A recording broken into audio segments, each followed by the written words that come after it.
கண்ணதாசனின் அர்த்தமுள்ள இந்து மதம். உயர்ந்தோர் மரணம். அவர்கள் சரித்திர நதியின் அணைக்கட்டுக்கள்.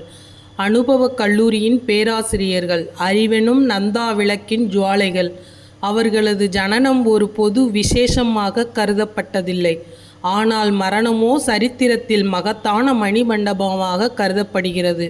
உயர்ந்தோர், நல்லோர், பெரியோர்கள், ஞானிகள், இந்த வார்த்தைகளில் பாரதத்தின் முழு வரலாறும் அடங்கி கிடக்கின்றன.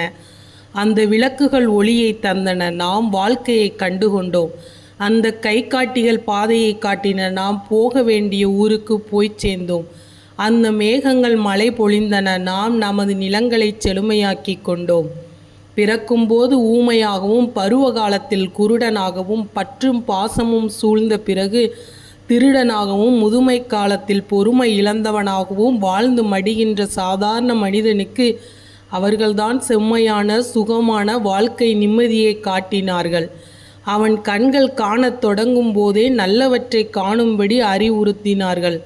அவன் வாய் பேசத் தொடங்கும் போதே உண்மையை பேசும்படி வலியுறுத்தினார்கள். காதலிக்கும் போது பெண்களுக்கு பண்புள்ள இலக்கணம் சொன்னார்கள். எப்படி வாழ்ந்தால் நிம்மதி என்பதற்கும் இலக்கணம் தந்தார்கள். நீதி கதைகளும் குட்டி கதைகளும் சொல்லி நீதியை மனதில் பதிய வைத்தார்கள். ராஜ தண்டனையை விட தெய்வ தண்டனை உறுதியானது என்பதை நம்பிக்கையோடு பதிய வைத்தார்கள். பிறரை ஏமாற்றாமல் வாணிபத்தில் லாபம் சம்பாதிக்க முடியும் என்பதையும், அடுத்தவன் சொத்தை அபகரிக்காமல் சுயமாக சம்பாதித்தே சேர்க்க முடியும் என்பதையும், நமக்கு கிடைக்கின்ற எல்லைக்குள்ளேயே நமது மகிழ்ச்சியை அதிகப்படுத்தி கொள்ள முடியும் என்பதையும் அவர்கள்தான் விளக்கிச் சொன்னார்கள். மரணத்தின் பின் சொர்க்கமோ நரகமோ கிட்டுவது மரணத்திற்கு முன்னால் நீ வாழ்ந்த வாழ்க்கையை பொறுத்தது என்பதை அவர்கள்தான் தெளிவுபடுத்தினார்கள். பேராசை பெருநஷ்டம் என்றார்கள். விநாசகாலே விபரீத புத்தி என்றார்கள். தன்வினை தன்னை சுடும் என்றார்கள். முற்பகல் செய்யின் பிற்பகல் விளையும் என்றார்கள். அரசன் அன்று கொள்வான், தெய்வம் நின்று கொள்ளும் என்றார்கள். சரியான பாதைக்கு உதாரணங்களாக ராமனையும் கண்ணனையும் காட்டினார்கள். தவறான பாதைக்கு இலக்கியங்களாக ராவணனையும் துரியோதனனையும் காட்டினார்கள். நமது வாழ்க்கை எத்தனை நாள் ஓடுகிறதோ அத்தனை நாளுக்கும் நாட்குறிப்பு எழுதி வைத்தது போல் நன்மை தீமை குறிப்பு எழுதி வைத்தார்கள். அப்படி சிலரை பாரத பூமி பெற்றதால்தான் பயங்கர இருளுக்கிடையேயும் வெளிச்சம் நமக்கு தெரிகிறது. அயோக்கியர்களிடையே யோக்கியர்களையும், துரோகிகளுக்கிடையே நன்றியுள்ளவர்களையும் நம்மால் கண்டுபிடிக்க முடிகிறது. பற்று பாசத்தால் பரிதவித்து, சுற்றுச்சூழல்களால் துடிதுடித்து, கற்றதும் பயனில்லையே என்று கருதும் போதும் நம்மை கையமர்த்தி அந்த சிக்கலிலிருந்து விடுபடுவது எப்படி என்பதை அவர்களேதான் நமக்கு காட்டினார்கள். சிலந்தி வலைபோல் பின்னப்பட்ட லௌகீக வாழ்க்கையில் துன்பங்களை எப்படி சமாளிப்பது என்பதையும் அவர்கள்தான் சொல்லித் தந்தார்கள்.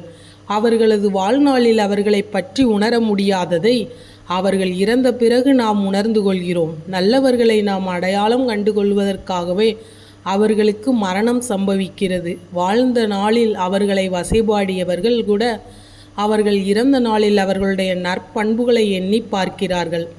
அன்றாட நிகழ்ச்சிகளின் மீது ஆத்திரமுற்று அவர்களை தாக்கியவர்கள் கூட அவர்களது மொத்த பண்புகளை எண்ணி வியக்கிறார்கள்.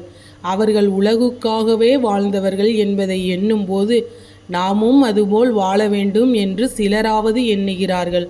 குருடனுக்கு கிடைக்கின்ற கைக்கோள் ஒரு ஞானியைப் போன்றது. அது அவனுக்கு வழிகாட்டுவதால் எத்தனையோ குருடர்களுக்கு ஒரே கைக்கோள் வழிகாட்டுகிறதென்றால் அது ஞானிக்கு ஞானியாகும். வசிஷ்டர், வியாசர், வால்மீகி போன்றவர்கள் இந்து மதத்தின் பாரம்பரியங்கள். அந்த பாரம்பரியத்தில் நமது தலைமுறை கண்ட ஒரு ஞானி ராஜாஜி. தசரதன் இறந்தபோது கதாபாத்திரத்தின் வடிவில் கம்பன் இப்படி புலம்புகிறான். நந்தா விளக்கணைய நாயகனே நானிலத்தோர் தந்தாய் தனியறத்தின் தாயே தயாநிதியே எந்தாய் இகழ்வேந்தர் ஏரே இறந்தனையோ அந்தோ இனி வாய்மை காருளரோ மாற்றுலகில். ஆம், இது தசரனுக்கு மட்டுமல்ல, காந்திக்கும் பொருந்தும், நேருவுக்கும் பொருந்தும், ராஜாஜிக்கும் பொருந்தும். உயர்ந்தவர்கள் அனைவரும் ஒரு வரிசை. அவர்களில் ஒருவருக்கு சூட்டப்படும் புகழ் மாலை அனைவருக்கும் பொருந்தும். வார்த்தைகளை மாற்றாமல் பெயர்களை மட்டும் மாற்றினால் போதும். அவர்கள் அனைவரும் ஒரே சீராக வாழ்ந்தவர்கள். அவர்கள் மடியும் போது நாம் அழ வேண்டியதில்லை. அவர்களது தலைமுறையில் நாம் வாழ்ந்ததற்காக மகிழ்ச்சி அடைய வேண்டும். அவர்கள் நமக்காக ஏராளமான நூல்களை வைத்துவிட்டு போயிருக்கிறார்கள் என்பதற்காக நாம் பெருமைப்பட வேண்டும். இந்து மத வேதங்கள் இப்படி சொல்லுகின்றன. இறந்து போனவர்களுக்காக அழுது கொண்டிருப்பவர் கண்ணீரை துடையுங்கள். இதற்கு நீங்களும் தப்ப முடியாது என்பதை நினைவு கொள்ளுங்கள். எழுந்து ஸ்நானம் செய்யுங்கள். உங்களது லௌகிக கடமைகளை செய்ய தொடங்குங்கள். உங்களது இரண்டாவது வாழ்க்கை ஈஸ்வரனிடத்து தொடங்கப்படுகிறது. அந்த நம்பிக்கையோடு உங்கள் முதல் வாழ்க்கையை ஒழுங்காக நடத்துங்கள்.